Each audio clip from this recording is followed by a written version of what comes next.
In this video, I want to talk about password policies in Active Directory and Microsoft 365 and how to implement a good one.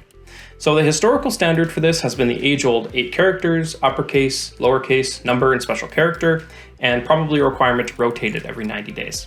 This isn't a terrible system, and in fact is well above what many businesses are using to protect their environment, but it has some flaws and really isn't considered a great standard anymore.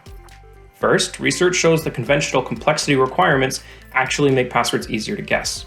While it does help prevent extremely weak passwords, it encourages common patterns that attackers are aware of and compensate for, like I'll capitalize the first letter, I'll throw a number on the end, that's a secure password. Second, enforcing regular password changes also tends to have the opposite effect. People will use those predictable patterns, like incrementing that final number on the end, or they'll just write it down and stick it on their monitor or under their keyboard or some other easily found location. So what do you do instead? Here's a few fundamental guidelines to help you secure your environment. First, let go of the conventional password policy and instead focus on password length. A 12-character password is a little bit harder to come up with and remember, but mathematically much harder to guess. With that, stop enforcing complexity requirements. Complex passwords should be encouraged, but not enforced by policy. Additionally, stop requiring timed password changes and instead implement a policy where passwords are changed when necessary, like in the event of a breach, which you should be monitoring for, and then have everyone change their password at the same time. Second, adopt a system for detecting and rejecting bad passwords. Microsoft 365 has a feature in their Azure AD Premium P1 offering called Azure AD Password Protection, which this is the main feature of. A password like password1234 may meet your 12-character minimum, but it will be rejected by the system and force the user to pick something better.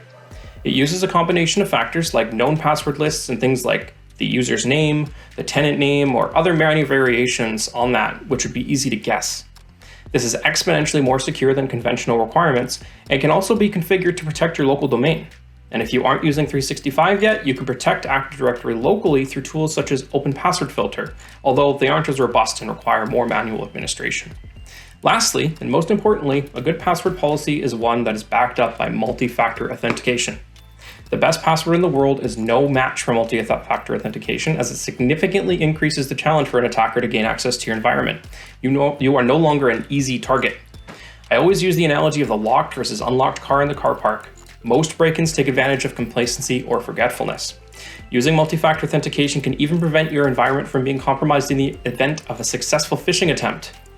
The compromised password is no longer enough by itself to gain access to your environment.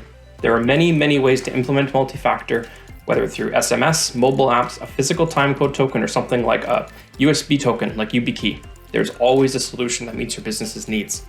Hopefully this has been helpful. Please reach out if you have any questions or if you'd like to know more. Thank you.